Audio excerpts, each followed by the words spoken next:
Hello and welcome to Tech of the Month, your one-stop shop for the prettiest, latest and most interesting tech that comes through the door here at BikeRadar. This month, Jack Luke hops along to show you a frog jersey. Felix continues his 2023 snack theme with a storage solution. Stick around until the end of the video where Tom Law has the Lapierre Prorace CF 9.9 and I could have an item that could spell the end of the mini pump and CO2 canisters in just one fell swoop. Now, before we get to Robyn and her mechanical disc brakes, let's have a look at the latest tech from Garmin. Not one, but two fancy new computers from Garmin. These were released recently. We've got both the Edge 540 and the 840 out on test as we speak, but it'd be silly for me to miss the chance to take a closer look at them today. The headline is that both units now come with a solar charging screen as an option. That'll add £100 or dollars to each unit, but Garmin says that you can gain an extra 25 minutes per hour from solar charging in battery saver mode during daytime rides. How much you actually get while not in battery saver mode on an average UK spring day will be one thing that I'll be testing over the next few weeks. There's also a new UI. It's called X40 or 1040, and it matches the UI that you'll find in the Edge 1040. So you start with the ride profiles at the top there, and then as you go down, you've got today's suggested workout or your latest activity or a route like I have, before you get into some of the little data sets that Garmin's calling glances. There's weather, navigation, history, training, notifications. That's just what came set up on my test unit. There's loads. You can have an address search if you're a keen navigator. There are general ones like the sunrise and sunsetting times, training fields like your current FTP and estimated VO2 max. Now, if you're coming from the old UI, it will take some getting used to, but functionally, I have found it to work well on my Edge 1040. Now, I have to say that having the most recent map that you added right there on the screen is quite helpful if you're in a rush. Climb Pro 2.0 has also been introduced. Finally, you now don't need to be following a route to get a climb profile popping up on your screen. Now, my early testing suggests that this works pretty well. There's also a Climb Explore feature which shows you significant climbs in the area, giving you a little bit of info on them, and then it will route you to the bottom of them if you want to check them out. With the hope of being more accurate around tall buildings and trees, Garmin has also packed its multi-band GPS GNSS technology into here. I'll be seeing whether that improves navigation and tracking on my rides in the city and local forests. Other smaller things now, there's USB-C charging, only 9 years late Garmin, come on. The quarter-turn mount at the back, that's now replaceable, just in case you break it. That's a lot of info, but how do these actually differ? Well, the 840 is basically the 1040, but smaller with a smaller battery. It has all of the functionality, it's a bit lighter, and it gains a full assortment of buttons as well. The 540 is basically just the 840, but with a slightly smaller battery, less memory at 16 gigs rather than 32 gigs, and it doesn't have a touchscreen that you'll find here. Right then, Robyn, let's see some bike bling. Thank you for that, Liam. So today I've got these shiny gold brakes to show you. They are Growtac's Equal Mechanical Disc Brakes, a premium set of brakes claimed to offer the holy trinity of optimal braking power, lever feel and actuation. As you might imagine, they do not come cheap. So why spend £350 or $350 on mechanical disc brakes and not just opt to go fully hydraulic? Well, for me, I say there are several reasons. Firstly, these brakes are going to go on my Cannondale Synapse from 2020, which already comes with mechanical disc brakes installed. Upgrading mechanical disc brakes to hydraulic would mean buying new levers, new calipers and new cables, which is an expensive business without even mentioning the ongoing parts shortages. It is a little bit cheaper to just upgrade to these Growtac Equal brakes, which, if the marketing claims are true, are the best mechanical disc brakes out there. Also, in my opinion, mechanical disc brakes are a little easier to maintain than hydraulic ones, especially if you're planning to go on long touring trips. So before you finish typing out that outrage comment, Let's look at the details for these brakes. At a claimed weight of 135 grams per caliper, the Equal is positioned as one of the lightest mechanical disc brakes on the market. On our scales of truth, we weighed the front at 138 grams and the rear at 148 grams, including an adapter. The calipers can be used with both 140mm and 160mm disc brake rotors, although the rear adapter is required if you're using the latter. The Growtac Equals use a single pivot design. This sees one moving disc brake pad paired with a static pad. As you pull the brake lever, the moving pad contacts with the rotor. It will then bend the rotor until it contacts with the fixed pad. Though this perhaps suggests uneven wearing of pads, other brakes such as the class-leading clampers also use a single pivot design, and from what we've heard and read, the Growtacs are touted as a great performer. So we will withhold judgment on the design until after we've tested them. As you would expect from the high asking price, the brakes are engineered beautifully and they stand out on my dark-coloured Canadel Synapse really well. I'll be writing a full review on these brakes in the next few months, so if you're interested, keep an eye out on BikeRadar.com for that. Those gold brakes would be a slippery slope towards a fully colour matched bike for me. Anyway, this little thing right here could be a nail in the coffin of the mini pump or even your CO2 inflator. The Cyplus tyre inflator is a rechargeable electronic pump that promises to be able to take a 25mm road tyre from 0 to 80 in around a minute and a half. It's claimed to be able to do that twice on a single charge, but if you're feeling really unlucky on a ride and you're expecting multiple punctures, it will supposedly take a 25mm tyre up to 60 psi 4 times. We only have claims for 25mm tyres, so when I get going with testing this out, I'll be sure to test it out on my regular 28mm tyres, as well as subjecting it to a few gravel bike tyres as well. Just here is the on-off button. It also acts as a battery level indicator, which I'm expecting will be quite handy. I'll probably store this in my saddlebag or panniers and end up checking the charge once a month. The device will do Presta and Schrader valves. You've just got to do a quick switch of the gubbins that are in here, which is the same as most pumps. It all comes wrapped in a heat-resistant silicone case because this little unit apparently gets quite warm.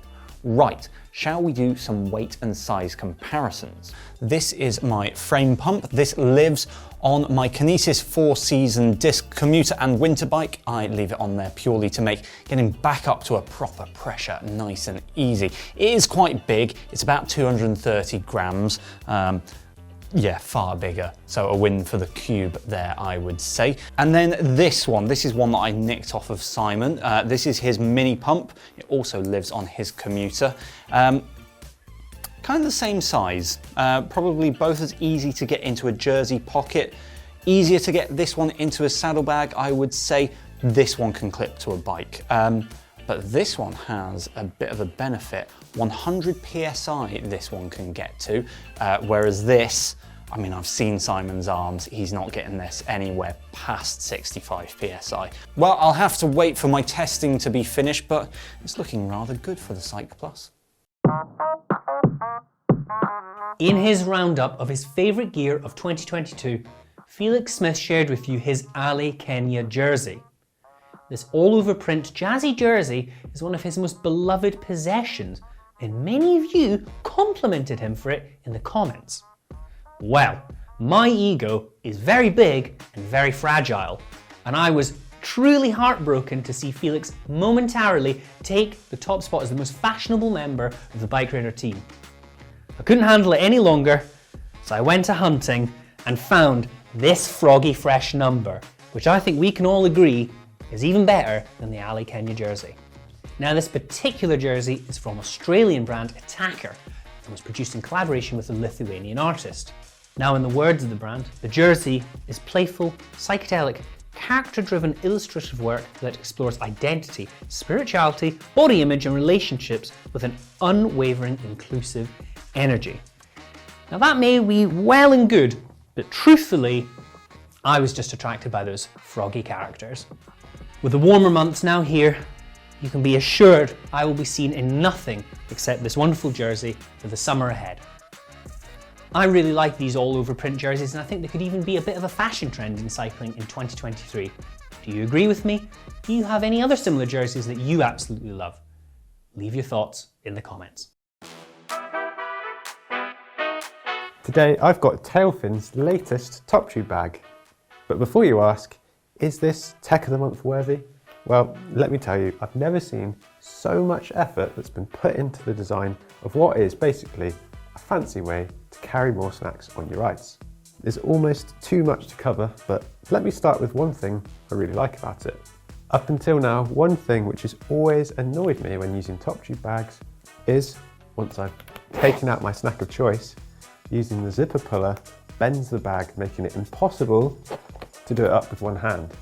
I've not found this to be the case here, as the construction is nice and rigid, and I think a small but really nice feature. Tailfin says it uses a unique V-mount design, which basically stops the bag from moving around on top of your bike. The mount features these little rubber pads which rest on the frame, while these thermoplastic polyurethane straps are used to keep it in place. These are a bike packer's dream way to secure anything you want onto your bike. If your bike has bolts on the top, you can also mount it that way. You just need to peel off the rubber pads. Another feature I just wanted to mention is the shape of the bag, which is designed to stop your knees from rubbing against the sides. Tailfin have even gone down the route of body mapping, and therefore the pack features this sort of three-dimensional tapering, which the brand claims you would hardly know the bag was there. In my experience though, on a road bike, I do occasionally clip the sides of the bag, but on a mountain bike, it's well far enough away to not be an issue. I can imagine the smaller sizes being less likely to get rubbing too. They do offer the medium and large sizes with a magnetic closure too, if you prefer. This one I have here is the largest of their 3 sizes, which range from 0.8 litres to 1.5 litres. Now for me, it's a little too big and clumsy for your average ride, but if I was going on a longer bike packing trip, this would definitely be my choice. Just check out what things I've managed to fit in there. A walkie-talkie. Another walkie-talkie. Spare tube. Multi-tool. A frame pump. And before you ask, yes, I have tried to fit 5 waffles in here, and they do fit in easy. If you're interested, it costs £52 or $65 for the 0.8 litre model, and the 1.5 litre one I have here is £60 or $75. Last but by no means least, we have this epically stealthy and really rather lovely Lapierre Prorace CF 9.9. Lapierre isn't a brand we hear much of in the mountain bike world these days, especially compared to the coverage their road machines get in the pro peloton, but that doesn't mean their mountain bikes aren't worth a closer look. Revised last year, the Prorace draws some design and technology cues from those aforementioned road bikes in the shape of the 3D tubular concept. Introduced on their road range back in 2015, this clever technology separates the seat stays from the seat tube, allowing them to flex over a longer length and disperse any unwanted vibrations through the top tube. Lapierre claims crossing this technology over to the Prorace allows them to reduce weight, simplify design and improve comfort, all without sacrificing performance. But it's not just the back end of the Prorace that's received an update. The geometry has been tweaked as well to bring it closer to some of the more progressive numbers we're seeing on the World Cup cross-country circuit.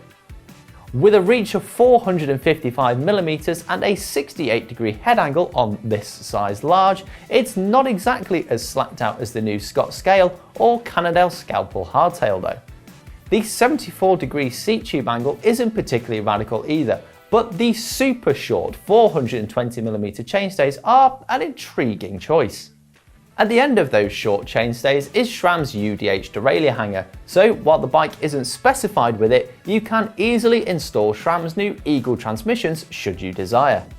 Which brings us very neatly onto the kit the CF 9.9 is spec'd with. Sitting at the top of the 5-bike Prorace CF range, the 9.9 is decked out with some seriously lightweight kit, giving it a total weight of just 9.79 kilograms on the BikeRadar scales of truth. To reach that staggeringly low number, the bike uses a smorgasbord of components from SRAM and RockShox, with an X01 Eagle Axis drivetrain propelling you forward and level TLM brakes providing the slowy downy bits. RockShox's proven SID SL Ultimate provides 100mm of travel and is hooked up to a handlebar mounted remote for those sprints to the line. FSA supplies its 740mm wide SLK handlebar, while the rest of the build is from Lapierre themselves, with some really rather nice carbon wheels shod in Maxxis Recon rubber topping it off. How will it perform under pressure? This bike is heading off for testing with our senior technical editor Tom Marvin for an XC hardtail group test. So stay tuned to BikeRadar.com and MBUK magazine to find out how it fares.